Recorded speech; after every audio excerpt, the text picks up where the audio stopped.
Hello, hello! My name is Kallista, and welcome back to Dragon Age 2! In the last episode, Aveline... What is that stench? Madam! You interrupted my intro and then you walk into my camera, how dare you! What was I saying? Yes, in the last episode, Aveline was named the new guard captain, and it is very well earned in my opinion. She still has to undergo some training, however, I think that Aveline will make a fabulous guard captain. Now, what are we doing today? Well, Ephemeral is over there, however, considering that Aveline was only just made guard captain, it would be a bit of a, how do I put this? It would look rather shady, I think, to be taking the newly named guard captain to meet a known smuggler. I think that could really screw up Aveline's reputation, and we're not going to do that to her. We do have many things to do in Hightown, however, I'm not ready to get to those just yet. So instead, we are going to be tracking down that Grey Warden today. Madam, if that stench is following you all around, then I think it might be you. I'm very sorry to tell you about that. We also have the Paragon's Toe. And I could probably do with selling off some stuff, actually. So it's probably a good thing we're heading to the bazaar. What do you do, Aveline? You know I'm a guard. Why are you asking? I mean in your off-duty hours, for fun. You've heard of it, I hope. These are my off-duty hours. And the trend of you scaring the piss out of me continues. Oh, Ferric, don't say that about Aveline. She is doing good work. She is helping to clear out bandits and all of that gubbins. You know, she's doing the maker's work in her off-duty hours, and that should be praised. This fell into my hands. Recognize it? You just stumbled on this? Can't say I'm surprised. Bloody fools. Oh, okay then, sir. Madam? These prices cannot be beat. I swear it in Andraste's name. Oh, okay then. Now then, let's see. Yeah, let's sell all of the junk. Ooh. Do I really need the health potions? Also, they're potions this time, not poultices. That's good to know. I think we're all right. I think. Oh, we have an amulet. Oh, I should probably give that to someone.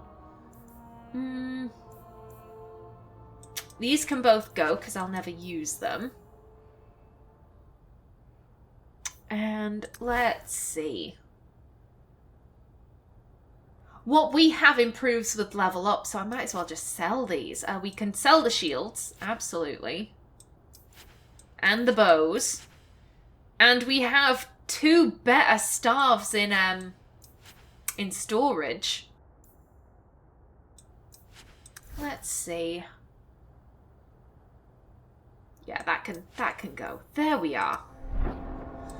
Our inventory's looking much better now. Okay. Now then, Varric said that, yeah, Lyrene's Ferelden Imports, she's apparently been liaisoning with Ferelden refugees, which, again, Amelia, very, like, she'd be trying to help out these people, I think. Will everyone please just step back? My mother's in labour. The baby's come early. Can anyone help her? Oh dear. Send word to the healer, but My son's hurt bad. Cart overturned on him in the blasted bone pit. Everyone in your turn. I promise we have donations coming in. There will be food and medicine for all of you. Damn it. I think seeing things like this would make Amelia remember just how lucky she is. That she did have family in Kirkwall who could provide her with food and lodgings. Because so many of her people just, they didn't have that. The donation box, absolutely. This is a donation box to aid Ferelden refugees. Oh. We're going to donate 1 sovereign.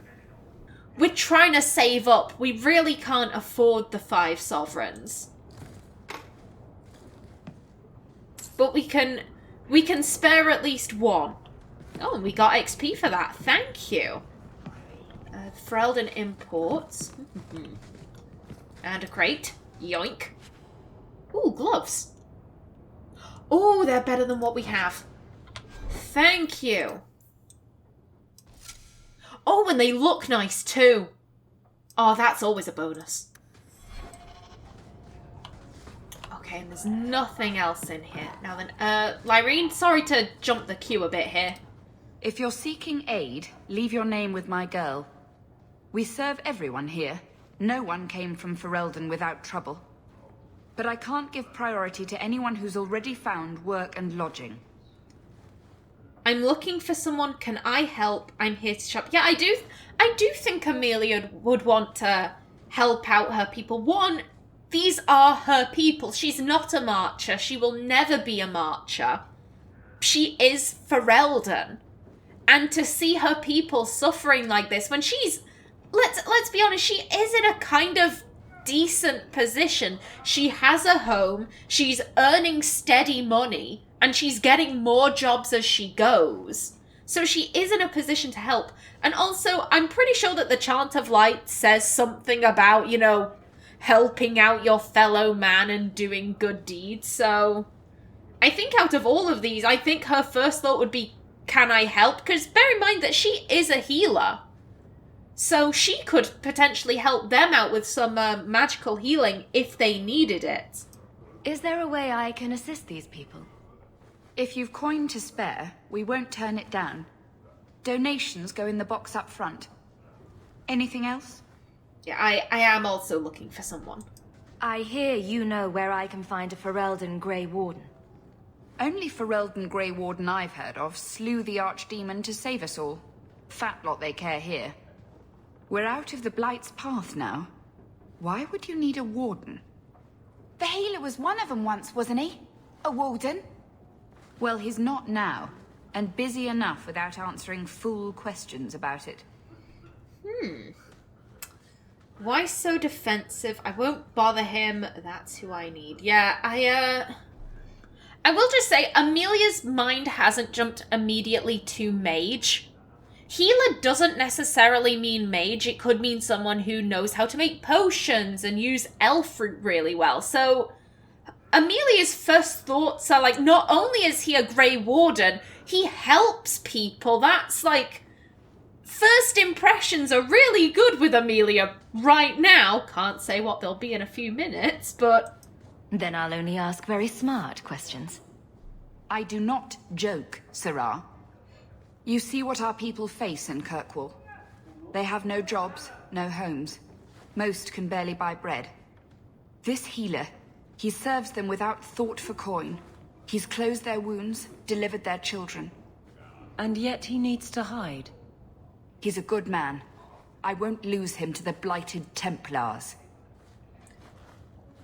And that's the line where Amelia's like, oh no, he's a mage. God damn. You mean he's a mage? Would I stick my neck out for some purveyor of hensbane and leeches? Oh, perish the thought. Another delicate mage flower. He doesn't want to be locked in the gallows just for using the gifts the Maker gave him. Oh no, and he doesn't like the Templars either. Amelia's just like, oh, she's rolling her eyes and she's just like, great. I've got to deal with one of these people. That does not seem reasonable. Oh no, I don't like any of these. I don't like any of these. Okay. I can't go with this one because that isn't reasonable. That is not reasonable in Amelia's mind. If he has the audacity of not being in the circle, then he should at least feel guilty about it, like Amelia does. That's what Amelia's thinking. I don't want to threaten this lady, but at the same time, we might mean him harm if he upsets us, by which I mean if he starts doing magic around us, Amelia is inclined to get a little bit scared of that. So we might mean him harm. Oh no. Oh no. Oh, I'm really stumped here. I'm really stumped. I will say I much preferred the dialogue system in Origins. Just because there were so many options and you could be so nuanced. And I get that you can't really have that when you've got a voiced protagonist. Personally, I don't mind voiced protagonist versus unvoiced protagonist. If I get more options with an unvoiced protagonist, I'ma pick that. It's nice having someone to speak the lines and all of that, but I'm not like... I know that some people are really invested in that, and if they don't have a voiced protagonist, they kind of disconnect. I'm not that way inclined. I can't go with the sarcastic option. I absolutely can't go for that. It does not make any in-character sense for Amelia. And just threatening this lady who has done absolutely nothing to us doesn't really make sense either. Jessie Green in the comments said that Amelia seems like an interesting character, if not a little confusing, and personally I don't find her confusing myself, but then I know exactly who she is and what she's about.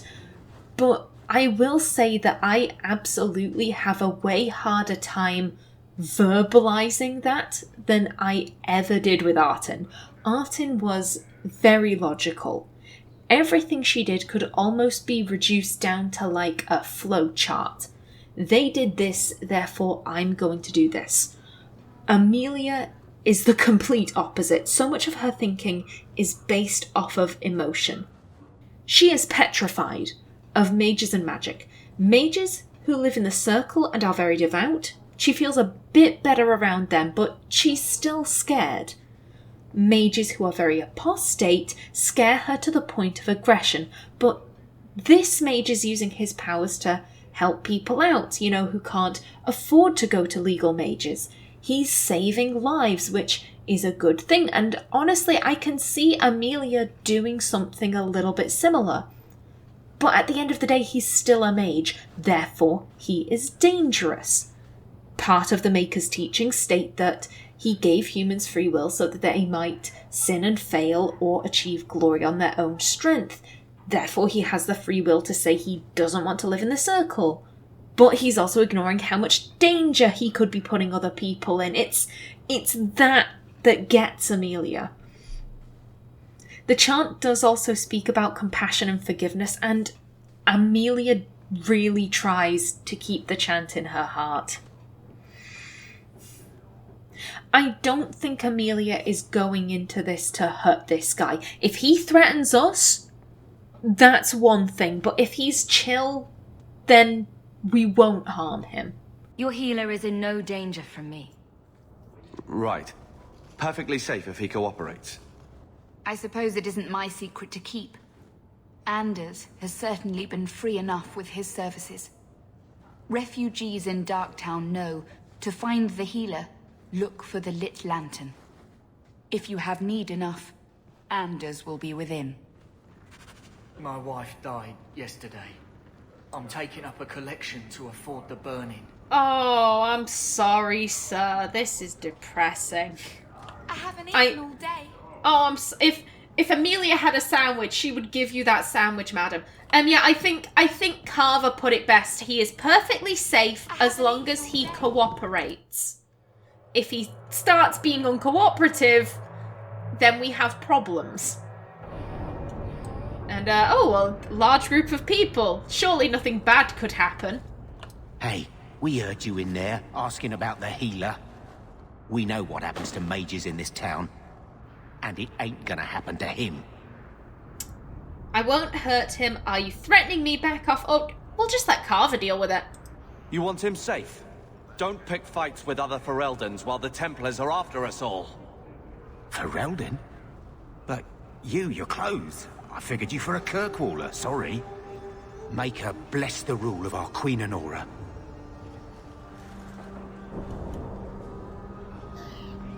Indeed. Nice work, little brother. He can be persuasive when he wants to be. Oh, I think what Amelia's feeling right now is dread. Oh, I'm sorry, sir. Amelia would give you all money, but then she'd have none for herself. She also has a family. Is there, there is. Spindleweed. It is an old country saying that spindleweed grows best for the sorrowful. Verdant spindleweed in a household's garden has often brought neighbours offering consolation, usually without even asking what might be wrong. This originates from the plant's use as a seasoning for dishes meant to speed the recovery of the infirm. A person who grows much of it is likely caring for the fatally ill. An excerpt from the Botanical Compendium by Inez Arancia, botanist. Oh, excuse me. Thank you. Yeah, as I was saying, Amelia is just feeling absolute dread. She was quite hopeful about meeting this Grey Warden. You know, he's a Grey Warden.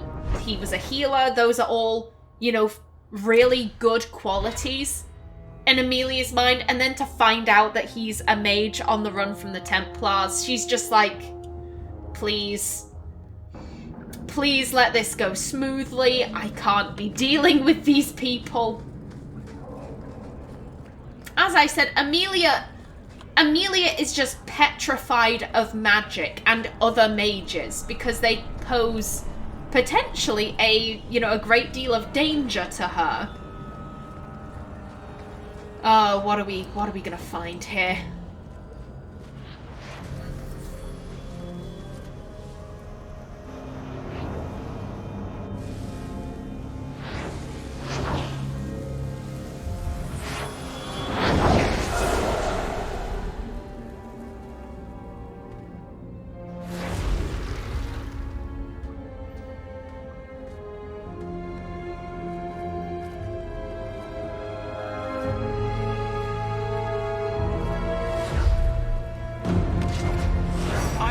This place a sanctum of healing and salvation.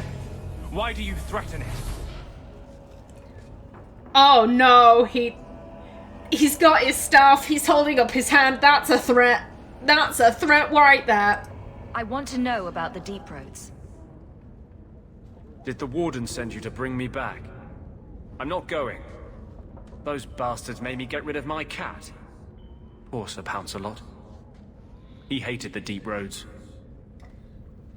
Amelia, that little display right there put Amelia on edge. I think Amelia, she has a tendency of playing with her fingers when she gets very scared. Normally she doesn't because her main defense is making jokes and all of that. But when she gets terrified, she just only with one hand, she tends to tapping her pinky to her thumb, then her ring finger to her thumb, then her middle finger to, and so on, and she just taps her fingers. You can't see it right now because it's below the screen, but she is doing that. She is bricking it right now. She's like, oh no. Oh no. You had a cat named Sir Pounce-a-Lot in the deep roads. He was a gift. A noble beast. Almost got ripped in half by a genlock once. He swatted the bugger on the nose. Drew blood, too. The blighted Warden said he made me too soft. I had to give him to a friend in Amaranthine. And that was why Arton had Sir Pounce-a-Lot in Witch Hunt. So you came to Kirkwall just to escape the Wardens? You say that like it's a small thing. Yes.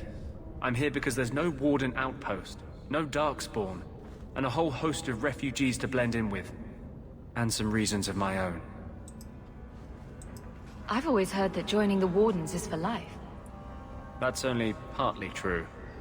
The hopelessly tainted by the Darkspawn and plagued by nightmares about the Archdemon parts don't go away. But it turns out if you hide well, you don't have to wear the uniform or go to the parties. I want your help. Let me buy your information. Tell me or else. yeah, Amelia felt very threatened, and she is, I've said this before, she's like a dog that does a lot of barking to get you to back off. She's not actually going to attack, but it's that initial thing of like, you know, like, bugger off, I'm gonna fucking kill you, da, da, da, da. Like, it's that to get people to back off. It's a defense tactic, effectively, and I think she feels very defensive right now. I need to know how to get into the deep roads. You can tell me willingly or not. Don't threaten me, little girl. You can't imagine what I've come through to get here. I'm not interested. Although, a favor for a favor. Does that sound like a fair deal? You help me, I'll help you. Yes, what's the favor? Forget it. I think Amelia would be inclined to say forget it.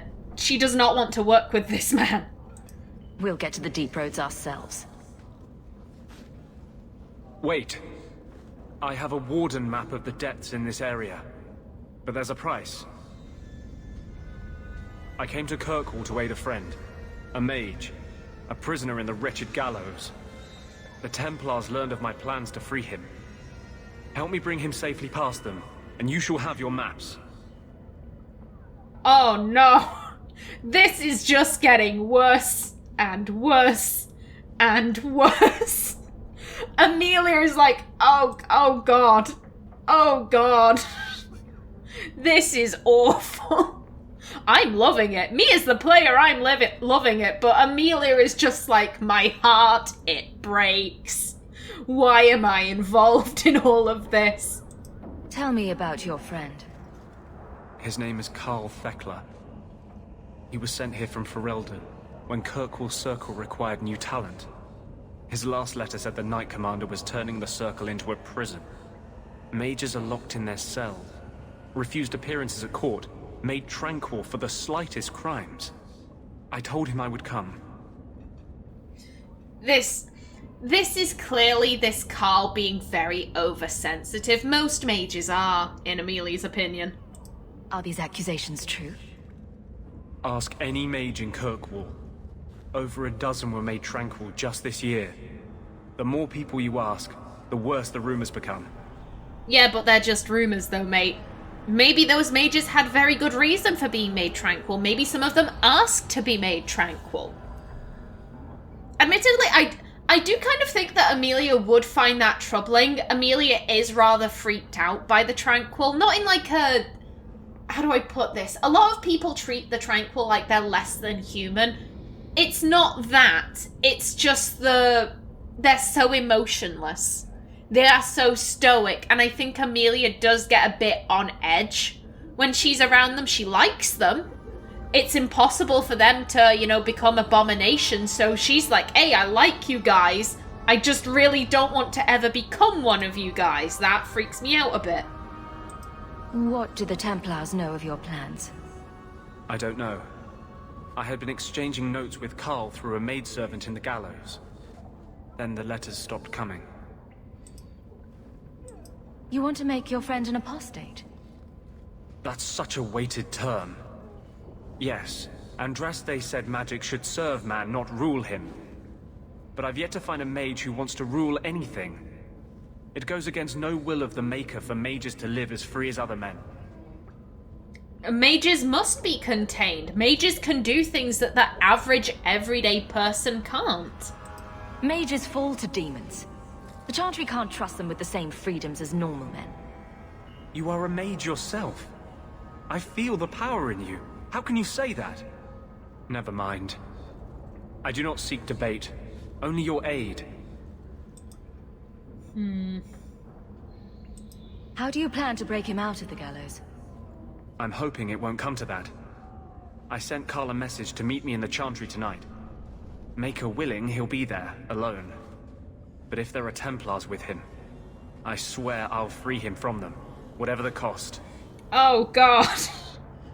Not only are we making a guy an apostate, we're doing it in a Chantry. No! This is awful. You will notice that the game is not giving me the option to refuse. And you will also notice that the game will literally not let you progress past Act 1 if you do not do this quest. Hence why Amelia is agreeing to this. I'm afraid the game will only let me roleplay so much, I'm afraid. I will not make this deal sight unseen. It's all right here. But you don't see one page until Karl is free.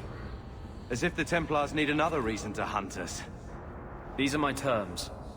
If you want my aid with your expedition, meet me in the Chantry tonight. I have sent word to Karl to be there. Make her willing, we will all leave free men. This is awful. Amelia is just standing here like, oh god, I'm gonna have to do so much penance. I'm gonna have to go to the Chantry and do all of the penance for this. History of Kirkwall, Chapter 4.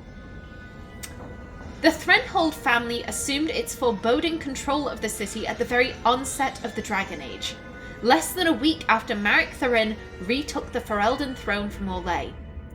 Since this was followed by a civil war in Antiva, the much-maligned Three Queens era, and a coup in the Tevinter Imperium, many thought the Dragon Age would bring devastating change. Perhaps this was a hasty estimate, but it was true for Kirkwall.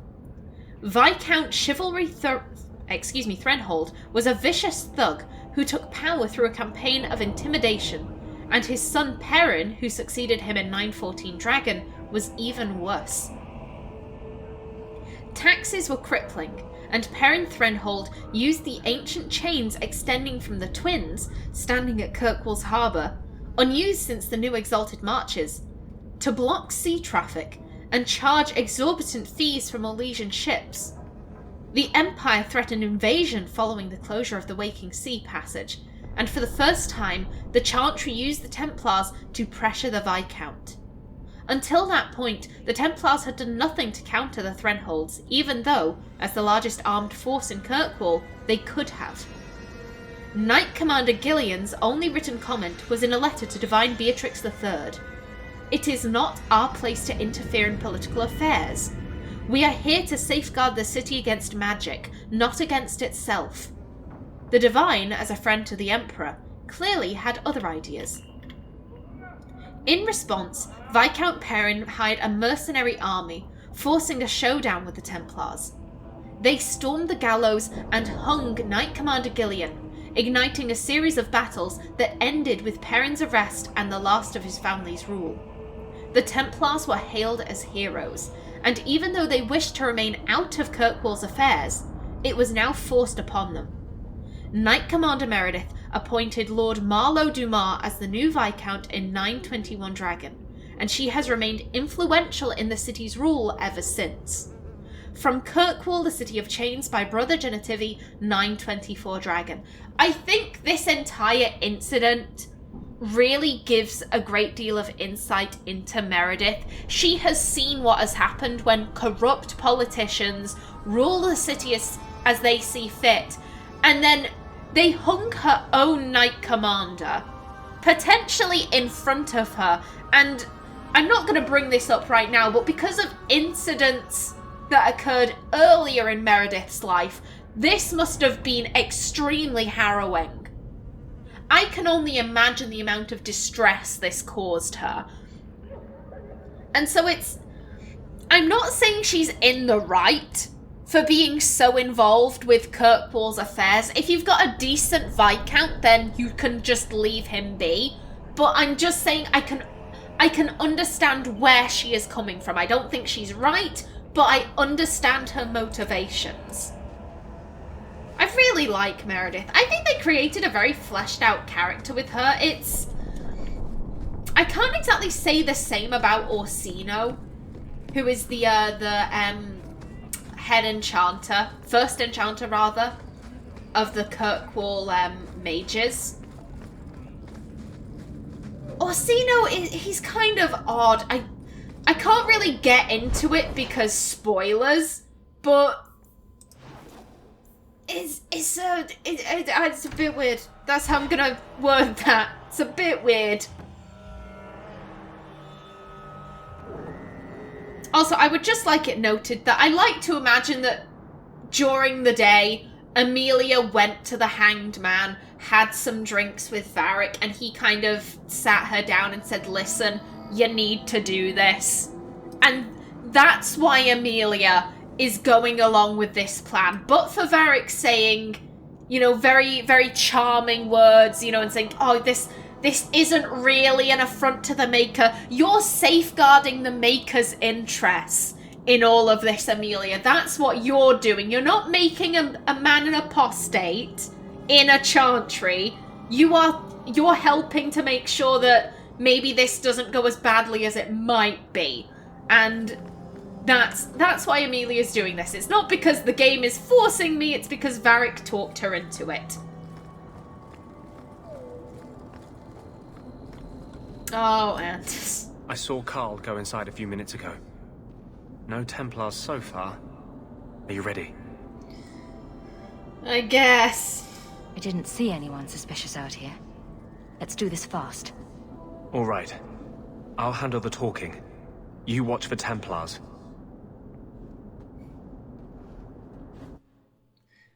Amelia's just like, I hate everything. I hate this so much. When we find Karl, just let me talk to him. Okay. Now then, I am out of time for this episode. However, again, Codex entry reading.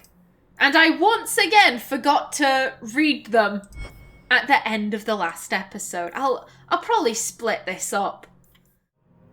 Air of Confidence. After averting a disaster at the Circle of Markham, Evra was given this ring by the first enchanter. Though the Air of Confidence is not as eye-catching as his other famous ring, it is said that Evra always wore it, even when sleeping.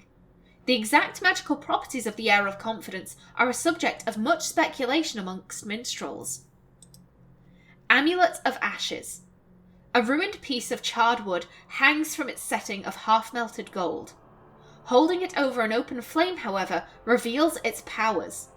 In the flickering flames, the gold recedes into some former shape while the wood turns brown and reveals its grain.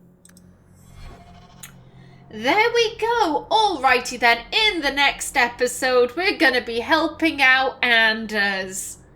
Yay! But until then, please remember to like if you enjoyed, leave a comment below, and if you wanted to subscribe, it would be very much appreciated. I've been Callista. Thanks for watching, and see you in the next episode.